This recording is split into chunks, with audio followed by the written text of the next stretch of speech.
Algumas coisas que pioram na vida depois que a gente entra na Umbanda. Você que tá aí, todo encantado, toda encantada com essas coisas belas, lindas, que mostram na internet.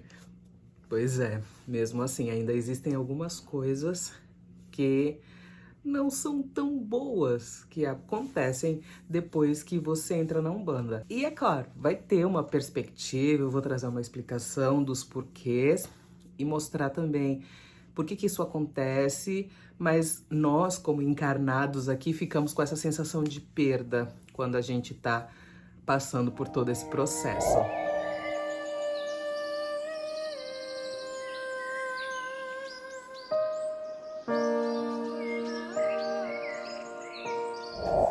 Olá, seja muito bem-vindo. Eu sou Pérola de Iemanjá, sacerdotisa umbandista há mais de 20 e tantos anos dentro da Umbanda. Eu não vou fazer cálculo, não. Estou assim com o meu cabelo. Queria que fosse surpresa pro dia da marcha, mas aconteceu que eu não consegui gravar esse vídeo antes de fazer o cabelo, né? Então estou aqui já com os cabelos. Tá enorme, esse cabelo tá pesado, tá doendo a raiz.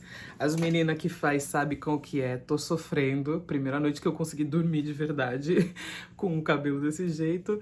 E antes eu quero falar um pouquinho da marcha pra Exu, convidar você para a marcha que vai acontecer agora, dia 18 de agosto, domingo, na frente do vão do MASP, na Avenida Paulista. Ano passado a gente conseguiu reunir mais de 100 mil macumbestes lá.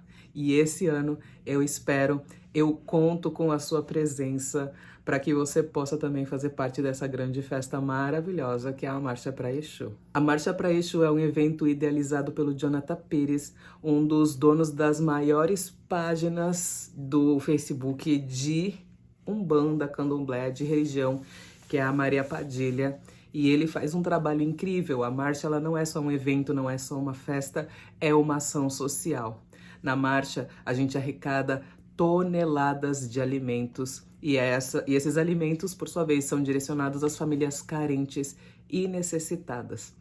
Conto então com a sua presença, traz 1 quilo de alimento e vem vestido de preto e vermelho para você também fazer parte dessa festa maravilhosa. Eu tô muito ansiosa, mas eu tô me encolhendo aqui que tá muito frio. E, gente, falar um pouquinho do meu merchan, né? Eu estou utilizando o nosso brinco de rosa vermelha da loja Beleza de Padilha. Esse daqui é um modelo mais antigo, tá? O modelo de hoje é um pouquinho diferente, mas temos disponíveis para você que quiser utilizar os nossos brincos maravilhosos. Sou suspeita, assim, mas olha só como ele fica com o cabelo trançado. Coisa mais linda, né? E também falar que eu estou fazendo atendimento, fazendo terapia em quem precisa tratar do emocional. A gente trata a ansiedade, a gente trata a depressão. A gente faz um tratamento completamente direcionado para aquilo que você necessita. Eu ainda estou no processo de formação, mas já estou apta para estar começando a atender as pessoas, ajudá-las a passar por esse processo. Então, se você quiser participar, ser atendida por mim pessoalmente mesmo, você pode enviar um e-mail pro e-mail que está aparecendo aqui na tela. Algumas coisas que pioram quando a gente entra na Umbanda. A gente acha que isso não pode acontecer, mas por conta de energias, de ter ali uma entidade que vê, que percebe as energias mais do que a gente, que consegue ver as intenções das pessoas mais do que a gente, isso pode fazer com que a gente tenha algumas coisas que acabam sendo mais complicadas na nossa vida. Você aí que já entrou na Umbanda, que já faz parte de algum terreiro, deixa aqui nos comentários as coisas que você vê que pioraram na tua vida depois que você entrou na Umbanda.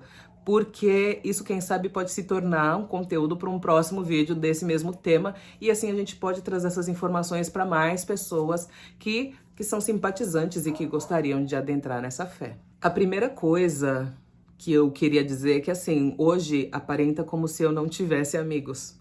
Basicamente, é isso que acontece.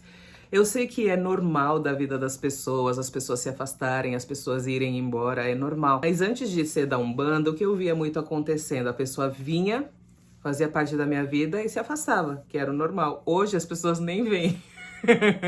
Isso acontece porque as entidades não deixam que aquela pessoa se aproxime. Se é uma pessoa que ela não vem para agregar, se é uma pessoa que só vem para se aproveitar de você, se aproveitar da sua energia, te explorar de alguma maneira. Se você não tem algo a aprender com aquela pessoa não consegue te acessar. Eu tenho contato com muitas pessoas, muito contato. Mas essas pessoas não chegam a criar um laço de amizade verdadeira, sabe? Não é um laço de amizade.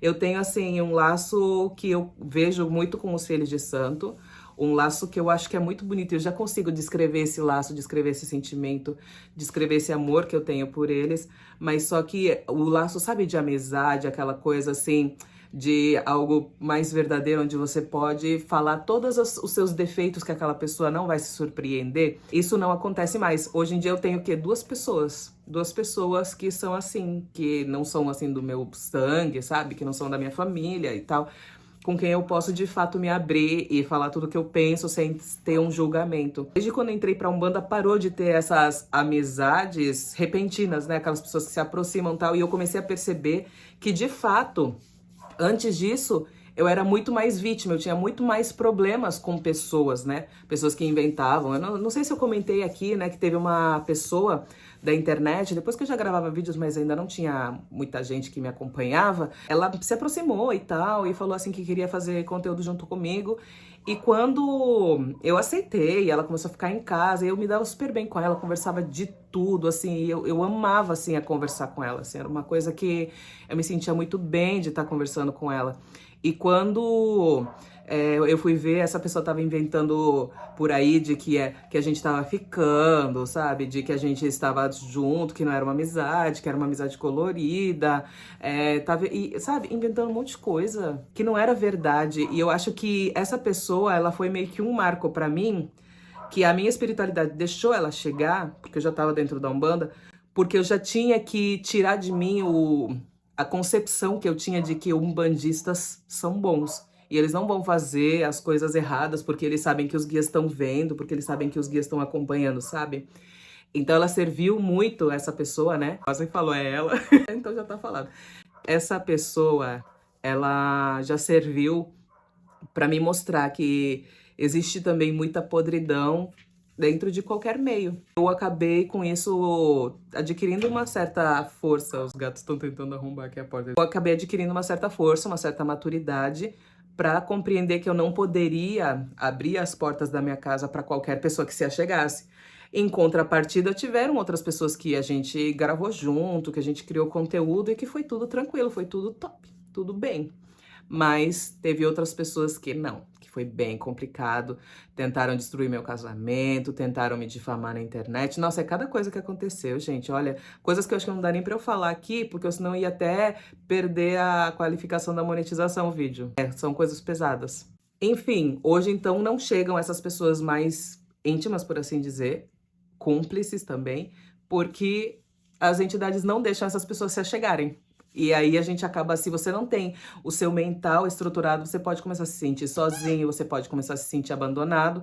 E por isso que eu falo que é tão importante você ter a sua entidade, o seu Exu, a sua pombageira, ou o guia que está mais próximo de você, pode ser um orixá, pode ser um baiano preto velho, ter ele como seu melhor amigo, ter ele como seu confidente, é a melhor coisa que você faz. Que é isso que eu faço hoje em dia, né? Eu confesso tudo pra eles como se eles fossem os padrezinhos lá nas casinhas das igrejas, entendeu? Segunda coisa, são pessoas se afastarem que eu jamais imaginaria que elas iriam se afastar. Pessoas que... Sabe quando aquela pessoa que você coloca a mão no fogo pela pessoa, que você fala, cara, eu conheço essa pessoa de cabo a rabo, ela jamais iria se afastar da minha vida, ela jamais iria se afastar, não, jamais ela faria algo que não seria bom, e aí essa pessoa simplesmente sai. Até hoje tem algumas pessoas que eu fico pensando, o que será que fulano fez, cara? E às vezes eu me critico, né? Filha de Iemanjá tem a questão do espelho, né? O espelho é virado para nós mesmas. Então eu fico pensando, será que eu queria fazer algo que seria ruim na vida dela? E por isso que a gente foi afastado? E eu me questiono quanto a isso. E às vezes eu fico pensando, poxa, aquela pessoa ela era muito fofoqueira, né? E tudo que eu vejo a respeito de fofoca é sempre destruidor. O nosso terreiro mesmo ele quase fechou por causa de uma fofoca. Uma fofoca grave, não era qualquer fofoca, fofoca grave mesmo. E aí eu falo assim, caraca, deve ter sido por isso que me afastaram dessa pessoa. Então, se você não tá preparado pra ter, você tem aquela bestie ou aquele bestie que você assim confidenciona tudo pra ele e você confia demais nele, você ama ele, pode ser que essa pessoa seja afastada da sua vida no momento que você entre na Umbanda. A terceira coisa é surreal. Tem pessoas que eu passo mal de estar perto. Às vezes eu encontro com a pessoa na rua e simplesmente passo mal. E aí você vai perguntar, como assim passar mal? O que é que você sente? Sabe aquela sensação de desmaio, sensação da pressão caindo e você vai desmaiar? É isso que eu sinto, eu começo a sentir as minhas pernas amolecendo, a visão escurecendo. E isso só aconteceu depois que eu entrei pra Umbanda, porque antes de eu entrar pra Umbanda isso nunca acontecia, nunca acontecia. E até hoje isso aconteceu 4 vezes com 4 pessoas que eu passava muito mal. Tanto que a primeira pessoa que eu passei muito mal, eu na minha cabeça eu acreditava muito que se eu me submetesse a algo, eu me acostumaria àquilo, então aquilo passaria a ser indiferente pra mim. E eu me submeti àquela pessoa, e quando eu me submeti àquela pessoa, funcionou. Tanto que as minhas entidades acolheram, né? Minhas entidades já dava passe e tal. E aí as minhas entidades acolheram a pessoa ficou bem próxima. E quando a pessoa ficou bem próxima, eu consegui trabalhar isso dentro de mim. E isso começou a ser suportável. E aí eu não passava mais mal perto dela. Mas eu achava que o fato de eu ter me calejado com essa pessoa, isso não iria acontecer mais. A minha inocência, né, de pré-médium, médium iniciante, enfim. Mas não, gente, as energias, tem energias que te desestabilizam, e essas energias que te desestabilizam, elas são diferentes. Então você vai encontrar essa pessoa, você vai calejar com aquela energia daquela pessoa, e quando vem outra pessoa, você vai com a outra. Tanto que da outra vez, quando eu encontrei com a pessoa veio até a porta da minha casa para me conhecer. Mas quando ela chegou, ela já me deu um abraço. Na hora que ela me deu um abraço, eu não senti nada na hora do abraço, mas na hora que ela soltou e eu fui pra trás, daí eu comecei a cambalear pra trás. Aí nisso que eu comecei a cambalear pra trás, eu falei, eita! Eu já comecei a firmar minhas entidades, comecei a chamar a Pombagira, comecei a chamar o Exu e tal, e pedir estruturação. E aí, ao mesmo tempo, eu fui fechando o meu corpo mentalmente, né? Pra pessoa não ver que eu tava fechando o corpo assim na frente dela.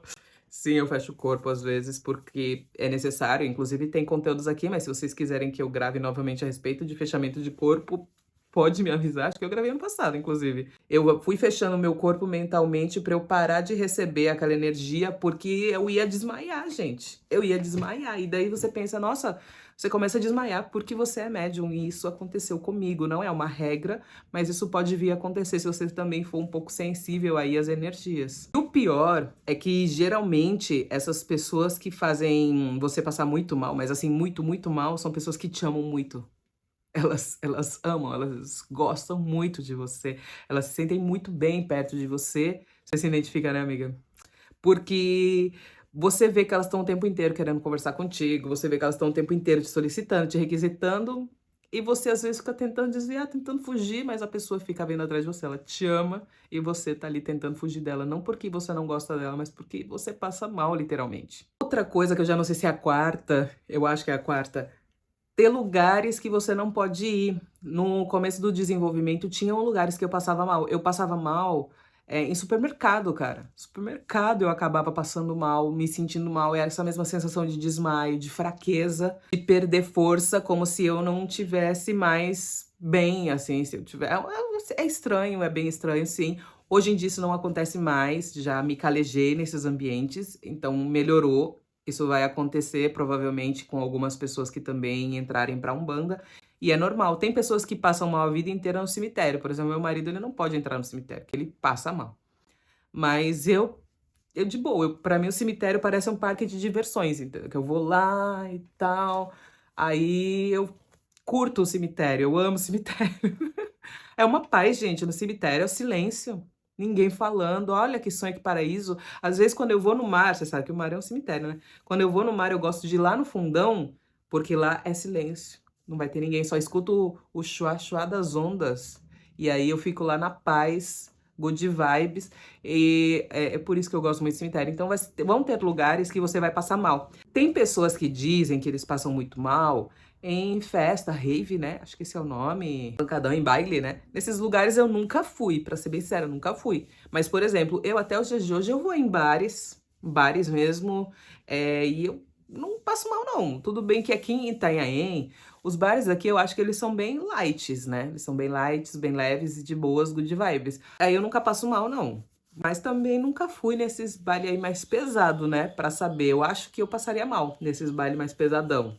Agora, nos bar, não passo mal. Acredito eu também, porque também os Exu, as Pombagiras, eles também são de bar, né? Também tem esse ponto de força, e aí eles atuam ali, então eu não me sinto mal enfim, proteção sempre. E eu ando com a guia de proteção, só não coloquei a guia hoje porque tá difícil de colocar com esse cabelo. Outra coisa que é péssimo, assim, é pra quem gosta de ter liberdade. Eu sou uma pessoa que eu curto, assim, ter a minha liberdade, ter as minhas coisas, assim, tipo, eu vou lá e eu faço, eu quero, eu vou e faço.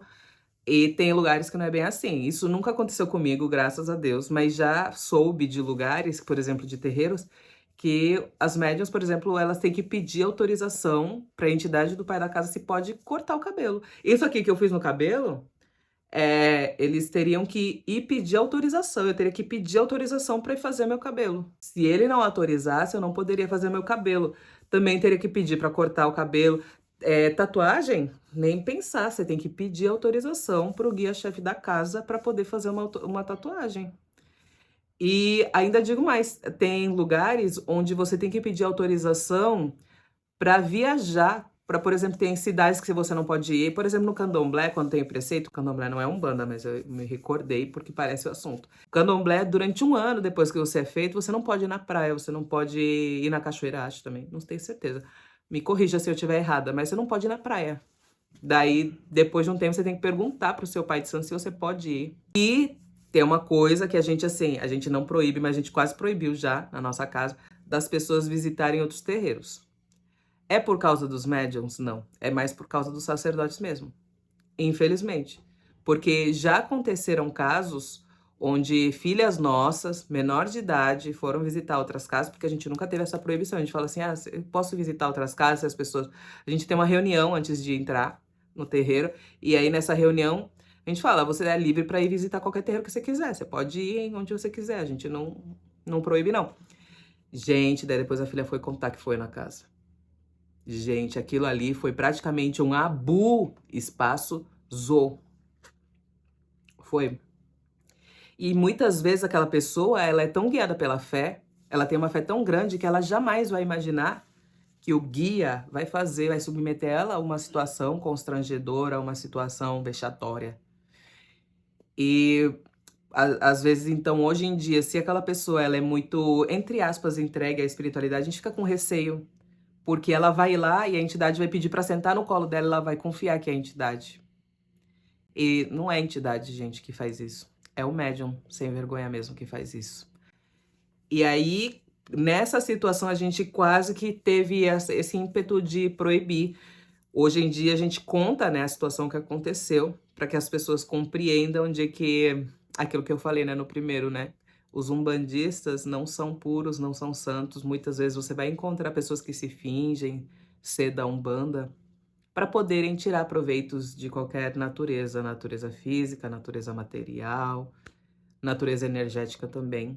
Isso acontece bastante. Tem essa parte que é meio ruim também, de a gente ter proibições de determinados lugares. Mas nós, mulheres, se a gente parar para analisar, tem muitos lugares onde nós, mulheres, não podemos ir por conta de riscos, né? Simplesmente pelo fato de ser mulher.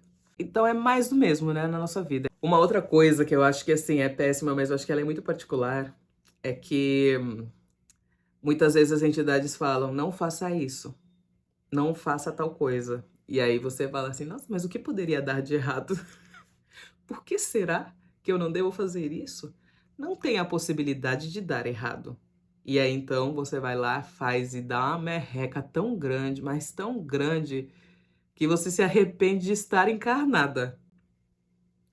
E aí, você começa a ter aquela coisa das vozes na cabeça, vulgo entidades. E as entidades vêm e falaram, te avisei, te contei, você sabia. Aí você fica pensando, poxa, fica querendo voltar no tempo, sabe? Ai, porque às vezes antes, né, quando a gente entra, antes de entrar na Umbanda, a gente fica com aquele pensamento. Quando acontece uma coisa ruim, a gente fica pensando, ai, se eu soubesse que isso iria acontecer, eu teria feito tal e tal coisa. E aí depois você entra na Umbanda, a entidade fala pra você não fazer. Aí você vai lá e faz, e aí você fica com aquele sentimento, poxa, eu sabia, eu sabia. Fui eu que fui uma imprestável e fui lá e fiz. Enfim, é isso que acontece bastante também. E essa sensação de impotência, de você perceber que não adianta você saber que você é trouxa mesmo, que você é meio burro, e que você vai lá e faz, mesmo sabendo que não era pra fazer, é bem complicado você ver esse defeito dentro de você.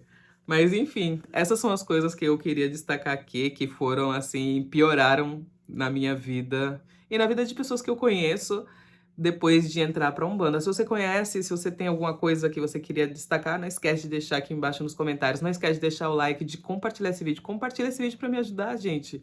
Isso faz toda a diferença pra gente poder continuar trazendo os conteúdos aqui pra você direitinho. E também não esquecem de acessar belezadepadilha.com.br e também, se você precisa aí de uma terapia, de um atendimento pra você, é só mandar um e-mail aqui que a gente entra em contato. Axé!